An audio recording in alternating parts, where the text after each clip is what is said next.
Exclusive, over 20 dead as Tibetan students protest against school closure suppressed.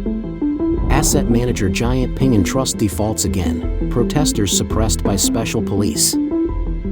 Asset manager Giant Ping and Trust defaults again, protesters suppressed by special police. Chairman of Taiwan's Wealth magazine says, Made in China caught in overcapacity carnage. Filipinos protest, chant China leave. Foreign journalists in China subjected to drone surveillance. It's all covered in today's China Truths. Exclusive, over 20 dead as Tibetan students protest against school closure suppressed. Lhasa Normal College, the primary institution of higher learning in Tibet's capital, witnessed massive student protests due to annual extended campus closures and severe management tactics.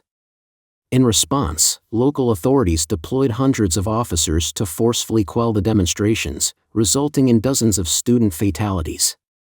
This incident was completely ignored by mainland Chinese media. It is known that the practice of locking down Tibetan universities each March began after the 3.14 incident on March 14, 2008. During this incident, hundreds of Tibetans protested against the CCP for arresting monks and committing human rights abuses, which escalated into violent clashes with numerous casualties. According to a source who spoke to NTD television, lockdowns typically last 1 or 2 months, but this year they extended to an entire semester, or 4 months. This extension was triggered by a female student who publicized the lockdown details internationally, attracting significant attention. She was subsequently detained by police, and her whereabouts are now unknown. This incident prompted the authorities to perform thorough background checks on thousands of students, detaining over 30 for using Google Mail to apply to foreign universities, necessary due to the unreliability of local email services. The conditions during the lockdown resembled those of a prison. Barbed wire topped the walls, classrooms were modified with steel pipes, 6 students could only visit the on-campus medical room, and all were banned from ordering takeout or receiving packages, forcing them to eat solely in the school cafeteria. The school exploited these conditions to gouge prices in its cafeteria and supermarket, for example, charging exorbitant rates for basic items like 97 cents for a soy milk and $2.07 for a simple bun.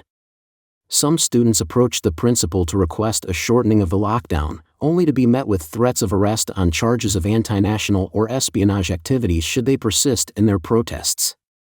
The source recounted that 120 students had signed a petition appealing to the principal, who outright rejected and destroyed it, and subsequently punished the signatories. Students in Tibet reached out to mainland Chinese media for help but were ignored and blacklisted. Left with no local recourse, they sought the attention of international media, which quickly led to police discovery and intensified scrutiny across all local universities. A source disclosed that surveillance had escalated, with cameras installed facing the inside of student dormitories, which were required to keep their doors open at night, and cafeterias, effectively stifling private conversations. Students were also mandated to install a tracking app disguised as a cafeteria app, which monitored their locations and required daily reports of their activities. One student, who failed to update her location, was repeatedly harassed by calls from university and police officials during the night, resulting in a mental breakdown and her subsequent confinement in a psychiatric hospital. During a significant protest at Lhasa Teachers College on March 16, 500 students staged a sit-in to demand a meeting with the principal but were met with brutal police force instead. An insider said, the police took their batons, which are considered weapons, and directly beat the students. Some were beaten to death, while 3 or 4 jumped to their deaths in protest. Before they died, they were still holding signs that read, "I was forced to death by the Chinese government." In fact, more than 20 people died at that time. Currently, police surveillance of students has become more stringent, and students are constantly being taken away for contacting the outside world. The school has also begun to force students to use facial recognition to clock in, better tracking their whereabouts.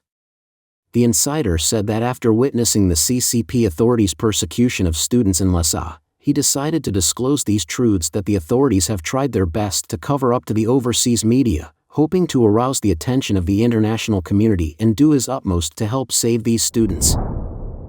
Asset manager giant Ping & Trust defaults again, protesters suppressed by special police. Ping & Trust, a major player in China's asset management industry with assets in the hundreds of billions of yuan, has faced repeated defaults on its products since last year. Recently, widespread online reports indicated that a significant number of investors protested at the company's Shenzhen headquarters, where they were met with violent suppression by the CCP's special police. Photographs shared online on April 8 show a large crowd, encircled by uniformed public security officers at the headquarters. Subsequent images captured additional security forces arriving with signs for police collecting evidence and police enforcement, please cooperate, indicating the beginning of a forceful dispersion of the protesters.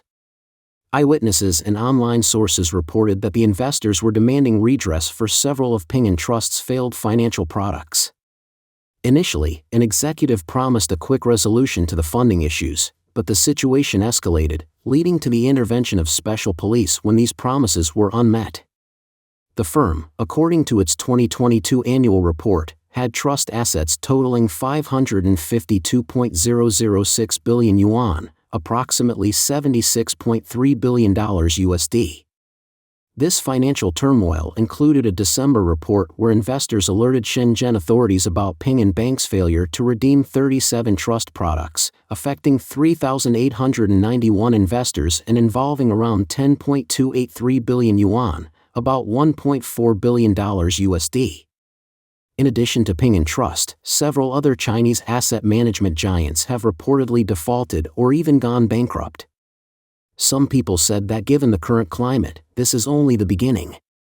Jason Bedford, a former analyst at Bridgewater Associates and UBS Group AG, issued a warning last December about the Chinese trust sector, which manages assets worth approximately 20 trillion yuan, almost $3 trillion US.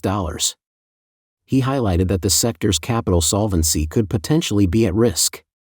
Meanwhile, political and economic analyst Qin Peng noted in his series Qin Peng Observes that the Chinese leadership is fully aware of the challenges facing the trust industry but lacks the capacity to effectively intervene.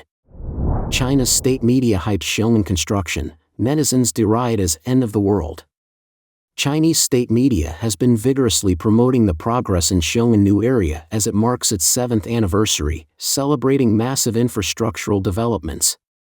Contrary to these reports, visitors describe the area as desolate and abandoned, much like a scene from an apocalyptic film.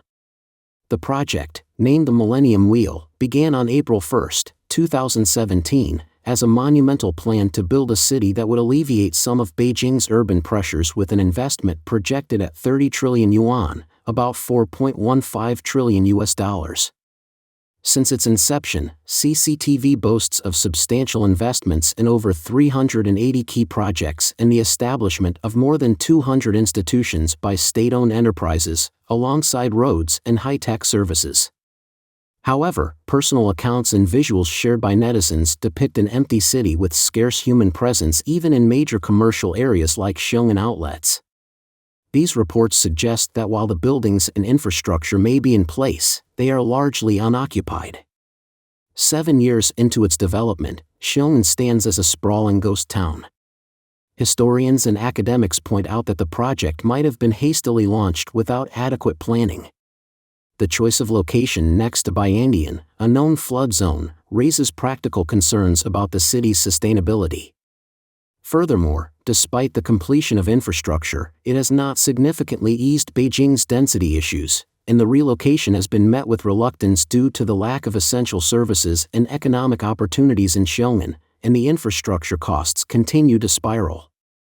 Critics, including economists and urban planners, argue that the project has turned into a costly white elephant that fails to attract residents or businesses, with no foreseeable financial returns. They contend that the Millennium Plan is more a symbolic project for political prestige than a viable urban development, forecasting a financial debacle for which they believe Xi Jinping should be accountable. Chairman of Taiwan's Wealth magazine says, "Made in China caught in overcapacity carnage." Recently, Mr. Xiong'an, chairman of Taiwan's Wealth magazine, said that Made in China is sweeping the world with deadly force, and Taiwan is on the front lines, bearing the brunt of this force. He also pointed out that industries such as LEDs, light-emitting diodes, cement, steel, and petrochemicals are all caught in the bloodbath of overcapacity. He mentioned in a Facebook post that DigiTimes this week highlighted Apple's 10-year failed effort in car manufacturing, in contrast to Xiaomi's success in just 3 years, a testament to the strengths of Chinese production. Mr. Xiong'an, a seasoned Chinese media professional in the U.S., commented on X that the formidable capabilities of Made in China should not be underestimated, noting that the majority of products on Amazon and the Chinese e-commerce platform Pinduoduo's site Temu are manufactured in China or by Chinese firms in Southeast Asia or Latin America. Mr. Xia shared that Xiong'an recalled when ATMs first entered China priced at $1 million each, prices plummeted to 200,000 renminbi, about $27,600, after Chinese manufacturers began mass production. He pointed out that mass production in China drives prices down significantly and almost without limit. Reflecting further, Mr. Xia said that Chinese production has rapidly dominated the global market, leading even the best industries to face bleak prospects. He cited the example of the panel industry. In 2004, Su Wenlong, the founder of Taiwan's Chimay Group, declared it the industry of the century, yet by 2009, he sold the company to Innolux. Now, from solar panels and LEDs to cement, steel, and petrochemicals, these sectors are all suffering from severe overcapacity. The Chinese government's annual report this year acknowledged overcapacity in some sectors. Lu Feng, an economics professor at Peking University, specifically pointed out that sectors like petrochemicals, fuel and electric vehicles, power batteries, and basic chips are all oversupplied. He emphasized that overcapacity is not a new issue for China. Lastly, Mr. Xia remarked that the future looks bleak for electric vehicles this year, citing a hedge fund manager's comment on CNBC predicting Tesla's bankruptcy and a drastic price target reduction to $14, an unimaginable prediction. Mr. Xia noted that Apple is losing market share in China due to stiff competition from local brands like Oppo, Vivo, Honor, Huawei, and Xiaomi, particularly as Huawei re-enters the high-end smartphone market. Tim Cook's attempts to improve Apple's standing in China have been largely ineffective. Mr. Xia also cautioned that Apple could face further troubles if it becomes a stagnant growth company like Tesla, especially if Warren Buffett's Berkshire Hathaway increases its sell-off, putting additional pressure on Apple's stock. As previously reported, during her visit to China, U.S. Treasury Secretary Janet Yellen emphasized the global threat posed by China's overproduction, particularly in new industries like electric vehicles and lithium-ion batteries. At a Beijing press conference, she denounced the subsidized undercutting practices of the past, such as those involving Chinese steel, which damaged global markets including the U.S. Secretary Yellen affirmed that such actions would no longer be tolerated under President Biden's leadership, underscoring the shared concerns of America's global allies. Filipinos protest, chant China leave. The CCP's increasingly bold maritime actions have triggered intense anti-China feelings in the Philippines. On April 9, Manila saw significant protests condemning the CCP's actions in the South China Sea, with protesters furiously stomping on a portrait of CCP leader Xi Jinping thrown on the ground, culminating in the portrait being ripped apart. Reuters reported that demonstrators headed to the Chinese consulate in Manila, shouting "China, get out," and "China, leave," criticizing the CCP's overt aggression towards Philippine sovereignty. The CCP in the Philippines have faced several conflicts in the South China Sea recently. The latest occurred last month near the Spratly Islands, where CCP Coast Guard and militia ships encircled a Philippine patrol boat and attacked a Filipino supply vessel with high-pressure water cannons. Protest leader Mang Palatino emphasized their message to the Chinese government to immediately vacate the West Philippine Sea, comply with the 2016 South China Sea ruling by the Permanent Court of Arbitration, and cease harassment of Filipino fishermen and supply vessels. Foreign journalists in China subjected to drone surveillance. The working conditions for foreign journalists in China are worsening. According to a report titled "Masks Off, Barriers Remain" by the Foreign Correspondents Club of China, FCCC, which was released on April 8, Nearly all journalists feel that their reporting conditions seldom, if ever, reach international standards. 81% have suffered interventions, harassment, or violence. 54% have been obstructed by Chinese police or officials at least once, a slight dip from last year's 56%. However, obstruction by unidentified individuals has risen to 45% from 36% last year. Over 80% of journalists report being refused interviews because sources weren't allowed to speak to foreign media or needed prior permission. Over a third had confirmed interviews canceled at the last minute due to government pressure. The report reveals that a majority of foreign journalists believe the Chinese government has likely accessed their WeChat and mobile phones, with 81% suspecting WeChat breaches, 72% suspecting phone breaches, and 55% suspecting bugs in their living or working spaces. The problem even extends to drone surveillance, which was reported for the first time.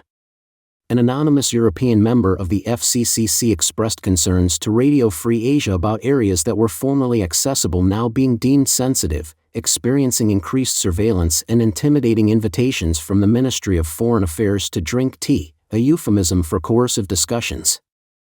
He pointed out that the pervasive brainwashing of state propaganda has led many to view foreign journalists as potential spies, a stark contrast to the past curiosity. He noted the mental toll these conditions take on journalists, affecting their personal lives, yet he remains committed to staying unless his safety is directly threatened. He believes that trying to suppress journalists ultimately leads to more negative coverage and a reduction in empathetic news reporting. Don't forget to leave a comment in the section below to share your opinions on today's topic with us. Make sure to like and subscribe to see more interesting topics from China Truths.